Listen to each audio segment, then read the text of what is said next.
Well, hey there, everybody. Thank you so much for joining us here this week. If we haven't met yet, I'm Pastor Josh Pontious. I'm coming to you from Community of Grace Lutheran Church right here in Peoria, Arizona. And you've joined us at the perfect time. It is the final message in our current series, Grace-Filled Generosity. We're talking about grace and gratitude this week. And what more appropriate time as we're approaching Thanksgiving, if you're watching this when we are releasing it.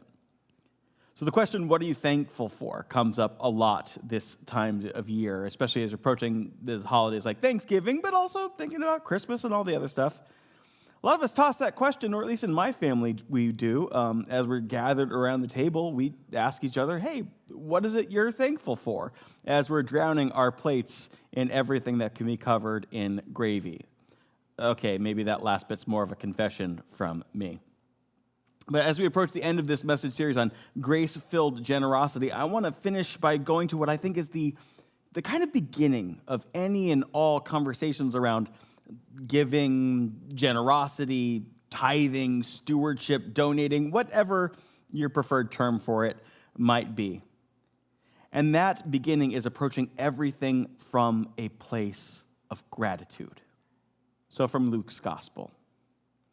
On the way to Jerusalem, Jesus was going through the region between Samaria and Galilee. As he entered a village, 10 lepers approached him. Keeping their distance, they called out saying, "Jesus, Master, have mercy on us." When he saw them, he said to them, "Go and show yourselves to the priests." And as they went, they were made clean. Then one of them, when he saw that he was healed, turned back, praising God with a loud voice.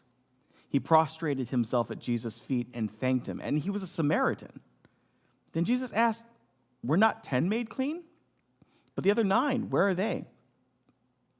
Was none of them found to return and give praise to God except this foreigner?" Then he said to him, "Get up and go on your way. Your faith has made you well."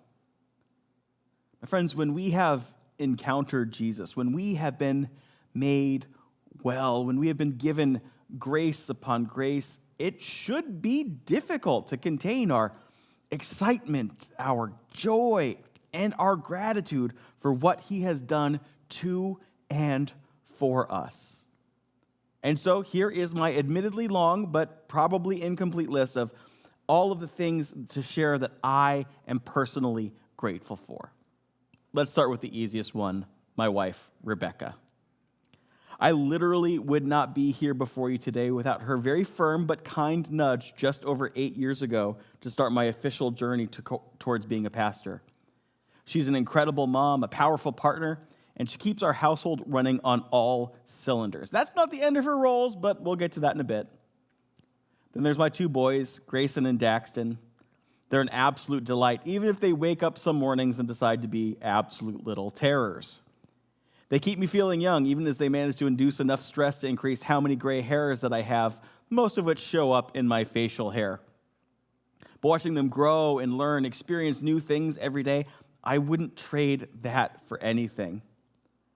And of course, I'm grateful for my parents and for my sister for encouraging me along the way, helping me to become the person that sits before you now. And I'm grateful to my parents for their patience, because I finally caved and said, you know what? I think you guys should join our church and become members here at Grace. And at the time of this recording, that is happening this weekend in that official capacity.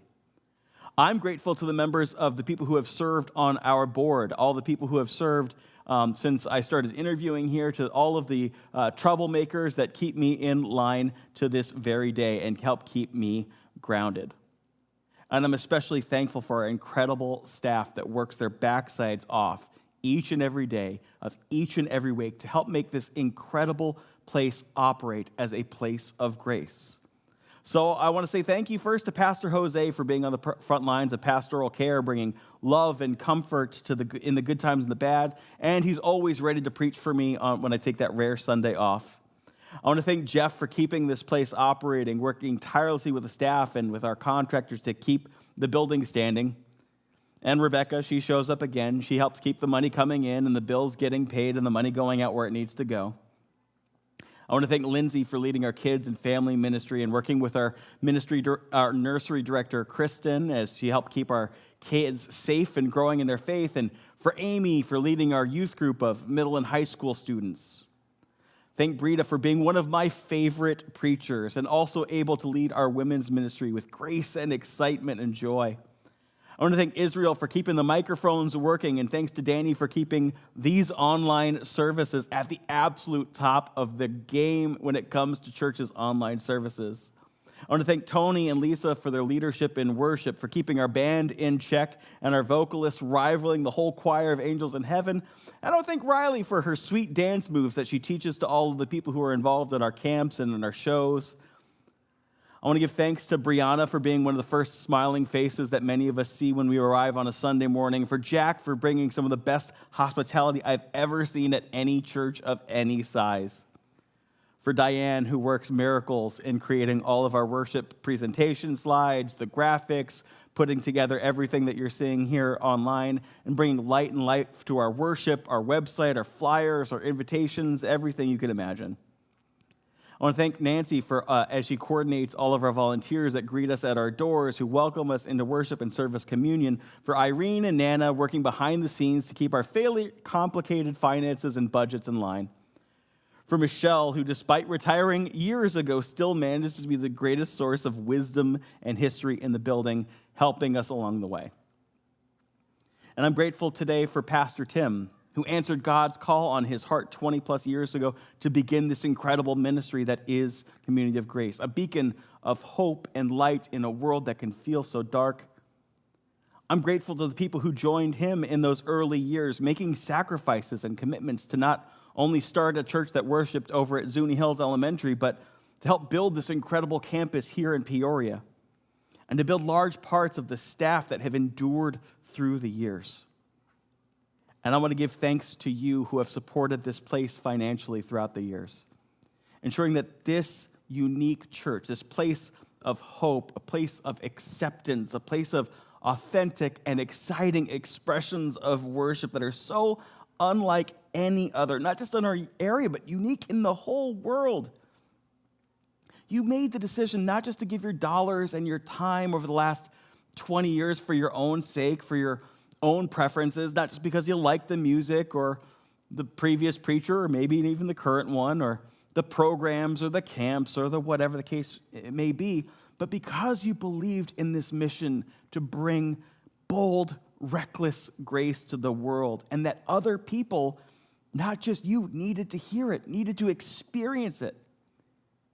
I'm grateful because you planted the seeds all of those years ago, and even now, we who are here kind of more recently are only here because you committed to that mission and ministry all of those years ago. And there are more people joining us each and every week. We see new visitors at a rate that makes many of my pastor colleagues green with envy. At the time of writing this message, we have 8 new families joining us as new members just this weekend. Families of different sizes and makeup, some with younger kids, some with grown kids. And nearly all of them have started coming just in this past year. But they are here now because of the commitments that all of us have made over the last 20 years. And so I want to invite you all now, whether you began your journey with us as a member of the Community Church of Joy, or whether you started when we were getting started off over at Zuni Hills, whether you joined us 20 years ago, or 15 years ago, or 10 years ago, or 5 years, or 2 years ago, or just in the last couple months, you are here because God has called you to this place of grace. And you are here because of the faithful work of those who came before you. So I want to ask you to prayerfully ask God, what is it you need from me now? Will you ask him with an open heart and an open mind, and with gratitude for what has come before you today?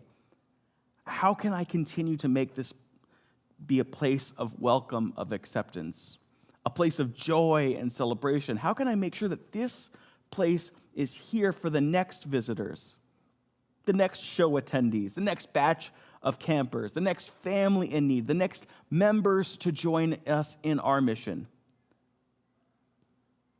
I want to invite you to ask God, how do I make this not about me, but how can I make it about those next people? What seeds can I plant today to make sure that this is a place, a beacon of hope and light, not just in the next couple months, not just in the next couple years, but for as long as God has called us to be here. Ask God,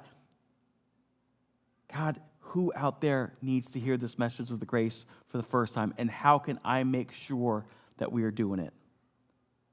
I want to invite you to pray that from a place of gratitude for what has come before and just see where it takes you.